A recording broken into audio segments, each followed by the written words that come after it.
Take a look. You're not a list. Okay. No, you done fucked up, don't you? No, don't you? No, you done fucked up. He put his hands on me. I told him not to. He put his hands on me. Soft. Like Charmin Ultra soft. Swear to God, if you grab me, I'm gonna bite the fuck out you. You're gonna let me go. I'm a dog. People don't understand. This video can clear up a lot of the misinformation that was provided throughout the entire year before the trial came to light. There were multiple lies and mistruths that were put on social media, that were spoken by even individuals that have some fame. People had their own opinions without even seeing the facts. Water bottles, which he didn't take, the 4 water bottles. He chased that young boy 130 yards, which is half of a football field, and shot him in the back, claiming self-defense. And you know where? Rick Chow executed a human being over a $1 bottle of water. Enjoy hell. Let's make that clear. If Rick Chow shot a man in the back stealing $1 bottle of water from his store, you do what you will. Said you have to use the same amount of force that was brought against you. So if someone pushes you and you push them back, that's self-defense? That's not the standard, because it's not only use, but attempted use. Well, no, that's what I'm asking. So if you felt your life was in danger and you felt he was going to do more.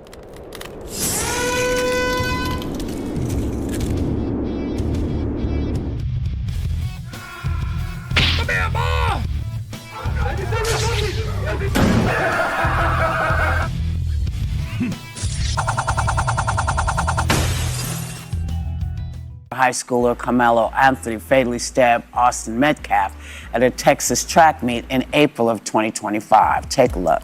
You're not a list. Okay. He put his hands on me. I told him not to. He put his hands on me. You could tell this was the type of boy that would crumble under any type of pressure. Case has a lot of people divided. It's divided between dumb people and just normal people, because only a dumb person thinks through the lens of race for everything, and that's the only way you can get to the conclusion of self-defense, because rationally there is no defense for what he did. And every single witness from the defense's side and from the prosecution side said the exact same thing, that they don't believe this was self-defense. So if you believe that, it lets anyone know that you're not a rational person. People believe that race was a factor in the trial because there were no black jurors.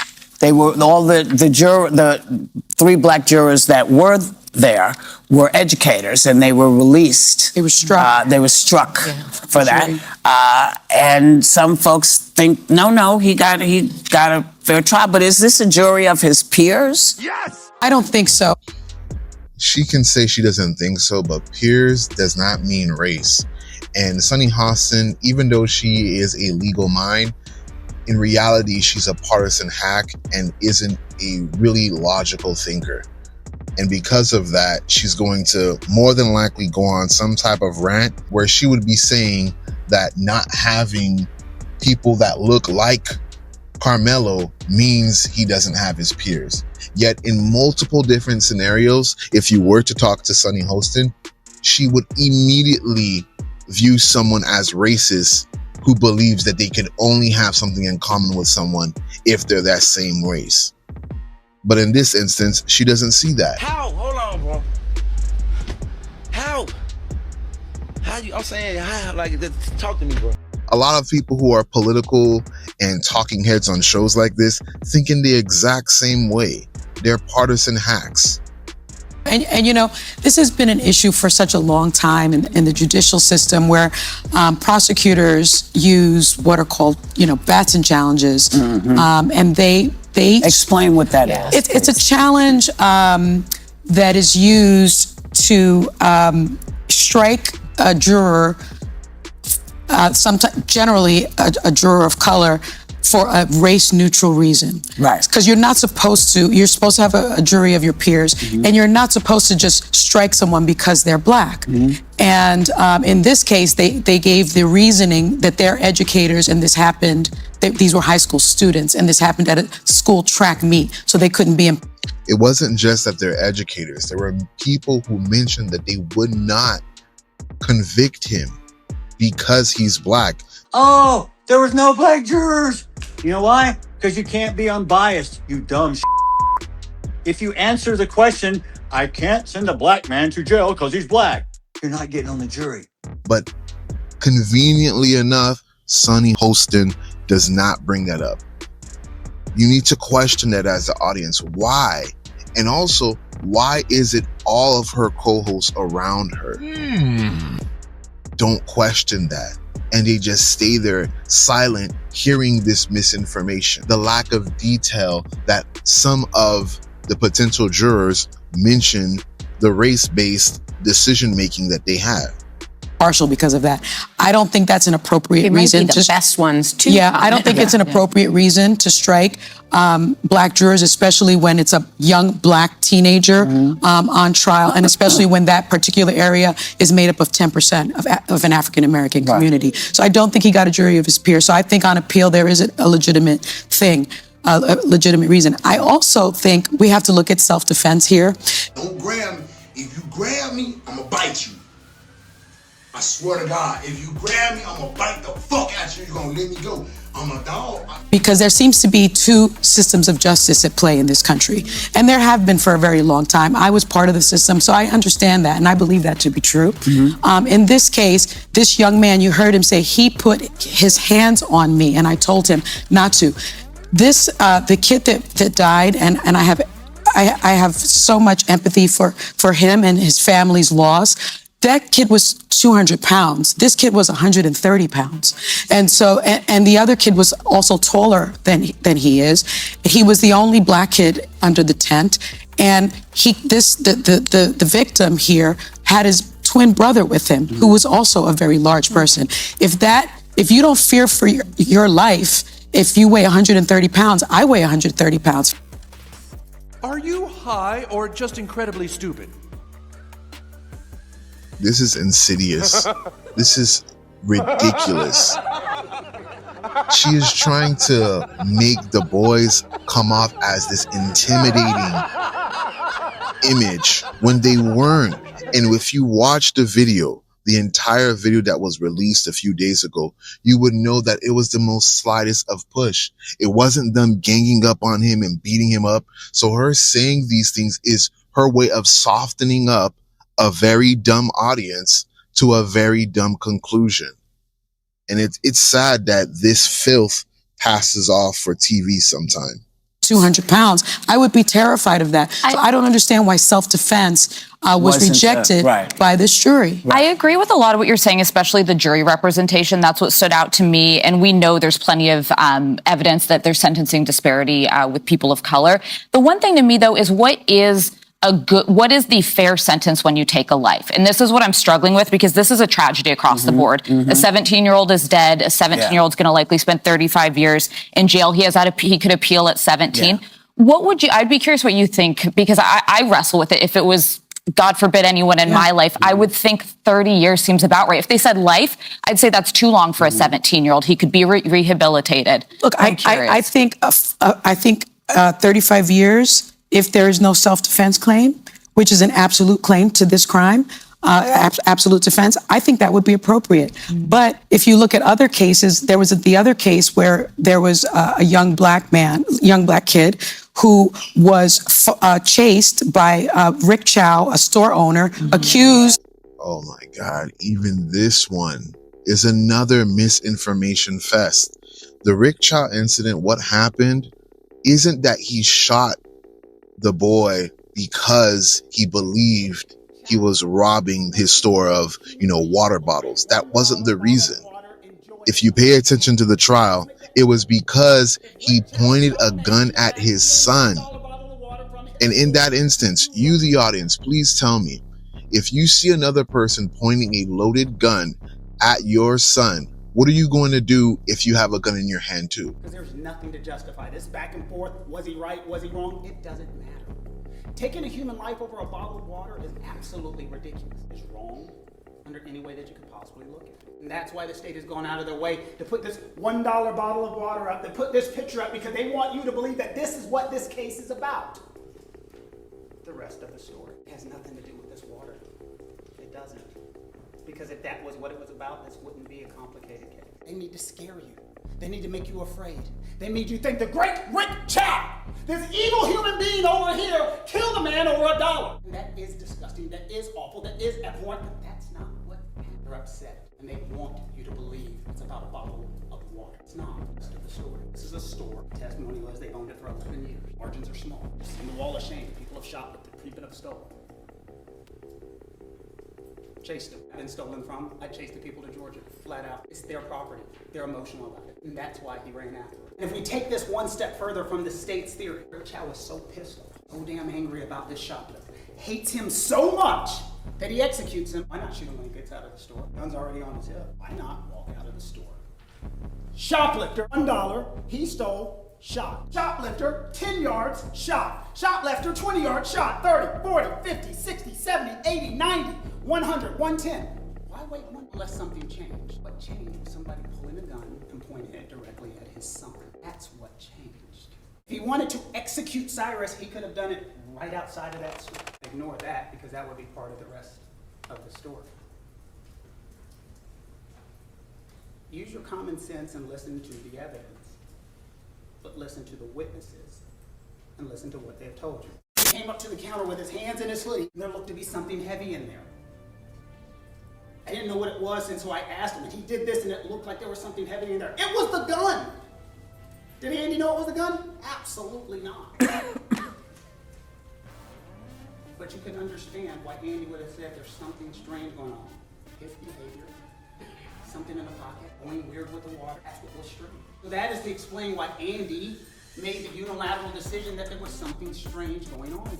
And then Andy made the decision to follow him out of the store, chase him, run after him, whatever you want to call it, but he made that decision based upon a reasonable belief of what anybody would have thought something strange here.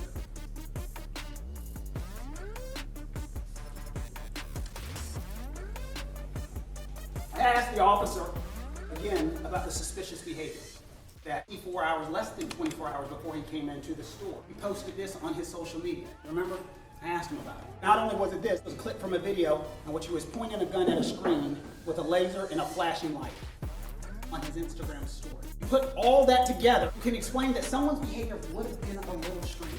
And he would have had that firearm with the light on. And so that explained why Andy, and don't forget, when the officer was talking and asking questions and he went back to the back to look at that video surveillance that they keep talking about. You remember how many times? He's like, I had to look at it 2-3 times, I had to zoom in on it. He had the technology to see what was taken. Andy had one time, and from his vantage point, something was going on. So he followed him out the store. He ran after the store, whatever you want to call it, the rest of the store. And then Andy testified that he threw stuff out of his pocket. You remember Mr. Scott said, you did not testify to that. I had to show 4 different times where Andy said he was throwing something out of his pocket. So he went after him, he followed him, he chased him. He's going after him the entire way. They're right, he fell hard. And now they're saying, well, he would have naturally picked up his gun. That's why this is important. He's running. Or let's put it this way, let's try 2. 1, he's running and it's in his pouch. He falls, the light goes off, but the gun stays in the pouch, I guess. Or the gun comes out, yes, I don't know. But he picks it up. And that's what they just testified to. He picked it up. The judge is going to tell you something else about defense of others. You have the right to act on appearances. And you have the right to be wrong. It's going to tell you that. It just told you. He was running, he fell down, and he picked up a firearm. All this stuff, all this back and forth, he 100% from the state's mouth, he picked up that firearm. You have a right to be wrong. You have a right to act on appearances. That's what the judge is going to tell you the law is. And that's from the state. You should think about that again. It's a medical examiner, shot, back, ankle, pointed, right to act on appearances. Rest of the story. Or take it another situation. What makes sense? Maybe the light's on the fire. And then as he's running, when he falls, that's when it comes off. Burden of proof is on the state to prove what happened in that situation. And they just admitted one thing we know for a fact is that he picked up the fire. Boy went into a store with no wallet, no money, just a loaded gun. Tell me if that's normal. It's not. It doesn't make sense. And if you look at the security camera, he was attempting to steal. And he ended up putting back the items. And I can say from that instance, they should have not went after him. But under their assumption, they don't know that. So when they went after him, that was still legally fine. Now, if they just shot him for that, they would be wrong, like I've already said.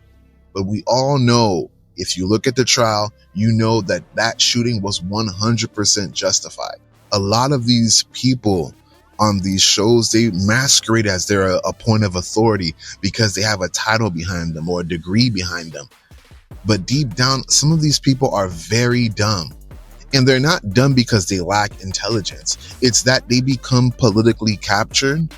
And once you become politically captured, whether it's on the right or left, that's going to cloud your knowledge. And you're just going to sink into partisan lines and partisan talking points.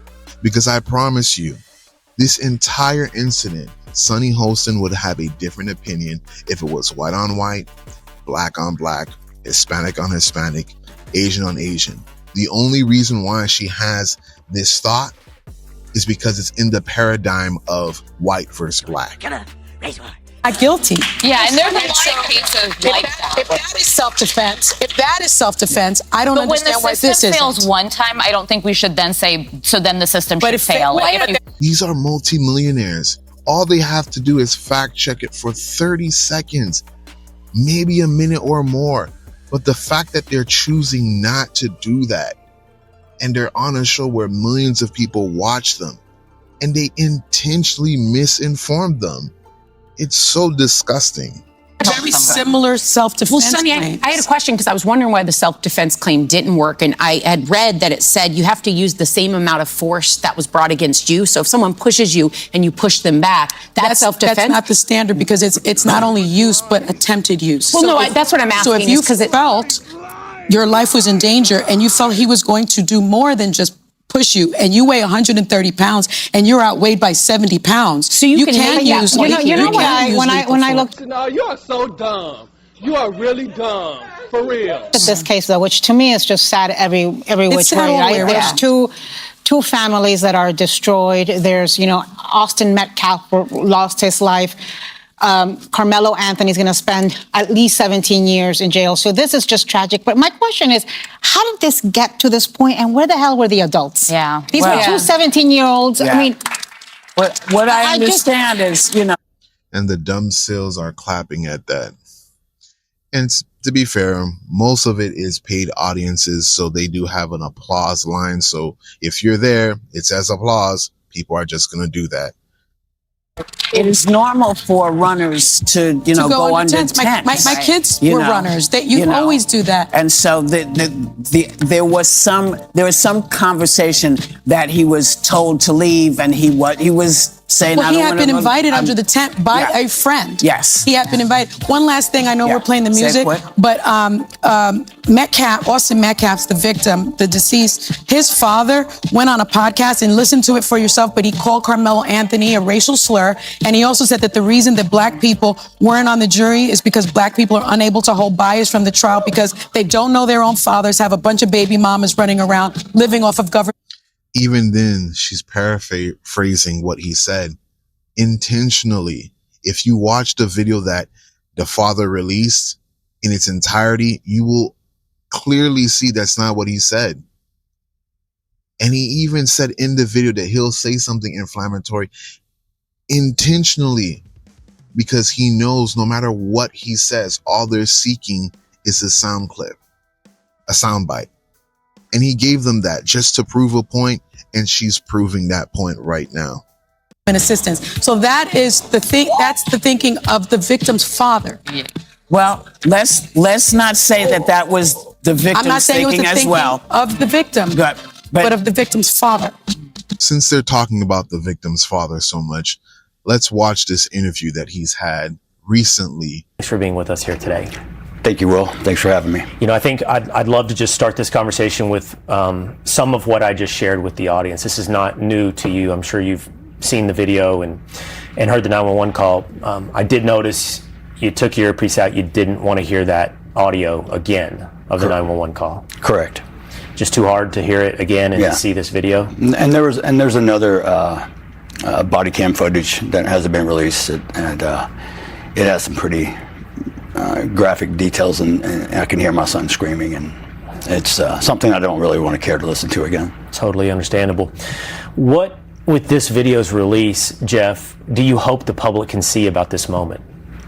Well, I mean, obviously, the trial not being publicly viewed live, due to there's so many minors involved. And that's a different subject I could talk about on its own, because the fact that there wasn't cameras there, there's a pro and a con to it. The con is that people can make up stories, but the pro would have been that those who are intellectually honest wouldn't be able to create stories. But just like I showed you with The View, sometimes that doesn't matter. Because again, if you're a hack, if you're team red all the way, team blue all the way, there are going to be times where you're going to intentionally put on blinders and turn your brain off. And that's how you get dumb takes. Look at the damage that these young students who had to witness this murder, who have to live with this for the rest of their life. Every one of them, I believe, are in counseling. PTSD could be a thing. I mean, this is a trauma that you carry the rest of your life, possibly. Hopefully they can get the help they need and move forward and not be scarred from it. Me personally, I'm the same way. I need the help too, to make sure that I can move forward. And that's what I really want to concentrate on, is moving forward. I hope this video can clear up a lot of the misinformation that was provided throughout the entire year before the trial came to light. There were multiple lies and mistruths that were put on social media, that were spoken by even individuals that have some fame. People had their own opinions without even seeing the facts. And that's the part I have trouble with. We already got the money set aside for appeals bond. Why? All white jury, the judge and the DA are buddies, along with the dad, best friends. That's been our trump card. We already knew that. God has spoken, and you cannot make me believe that as many gray-haired white women on that jury that's dealing with white guilt about going to heaven is not gonna have no compassion about a kid that's been straight A from the time he's ever read a book in school, has no history of violence, has saved children's lives by risking his own life by jumping in to save somebody from drowning. This kid has no violence. Austin, on the other hand, is a violent brute with some sexual. What do you make of that? Candidly, with the audience, you and I spoke a little bit earlier today, and it's one of the great mysteries for me, and how something that is so clear, the facts so obvious, was turned into something that was this great national discussion of race. I think you called it earlier. How did this become George Floyd 2.0? Unfortunately, in today's moral decay of society, as we witnessed, people believe that if they have their own voice, they scream loud enough, they're right. And they believe perception is their own. Not only moral decay, it's also a sense for some people that it's some form of racial justice to see a white life ended by a black life. And as disturbing as it sounds, it's as simple as that. Because when you meet people who are these type of supporters and you challenge them, ultimately, if they're honest, they're going to reveal that, directly or indirectly. Reality. It may not be truth, but in their mind, it is their own reality. For a person to not able to objectively look at something, use common logic, common sense, to come to a determination just based on merely the facts, not the color of one's skin, that tells me a whole lot about your character if you choose that direction. And you told me you feel like you know the moment this became more than simply a horrible tragedy and a crime story in North Texas, where it became this larger thing, and it was that press conference. Yes, sir. I do believe that was probably one of the turning points. I was there to show up to pray. I was hoping we could show the world this wasn't a racial divide thing, that we could kind of close the gap instead of widening it. But at that... And he could have had that desire to show unity, but sometimes you have to realize that there are groups that understand unity does not carry profit. Division carries profit. So guess what happens when a race hustler that they had as a spokesperson for the family of Karmelo Anthony, what did they do? They made it about race, because that is how they were able to galvanize groups to donate to the GoFundMe. None of that would have happened if both sides had shown unity. So as charitable and great his intention was, it was never going to happen. And you know that he really did have this intention because there was a white provocateur, I think Jake Lang is his name. He tried to racialize this on the white side. And guess what Metcalf did? He had every opportunity to turn it into a race war. He shot it down under pressure because he had him in an entire audience hearing his voice. So he knew that he had an audience. He knew he could have captivated on that, but he chose not to. And that speaks volumes to his character. And this is not a white and black thing. It's just a character thing. I can applaud him for that. Would you be willing to stand by me in a press conference or in an individual interview and talk about this issue that is larger than Austin at this point? God rest the beautiful young man's soul that would have been one of our strongest voices if he was still alive today. Yes, I am, sir. Okay, I'm not trying to speak. You are part of the fucking problem, my friend. You're trying to create more race divide than bridging the gap. I do not condone anything you do. You do not have any fucking... That's called white guilt. No, let it talk. My son, let me finish. I give you your time. You take my son's face off your website. I am not associated with you. You're creating more Austin Metcalfs with your weakness, sir. You are creating more Austin Metcalfs with your weakness. You are being weak. I gotta be honest with you about that, sir. You're being weak. Condemn your son's killer and the culture that caused it. Hey, Jeff. That's the problem. You've been submitted. Hold on, Jeff. You've been submitted. I'll handle it from here. You've been submitted, sir. I think if you're rational and fair, you would applaud him for that too. Because he was the only person who wanted to make sure it wasn't about race. So if you want to continue watching the rest of his interview, go on to Fox. But right now, I think I got the point across for this video, and I'll see you in the next. Point, they'd obviously retained the services of Dominic Alexander, a convicted baby-shaking felon advocate who decided to throw me out of the press conference, had me removed by police, and then proceeded to gaslight me and tell me how I was such,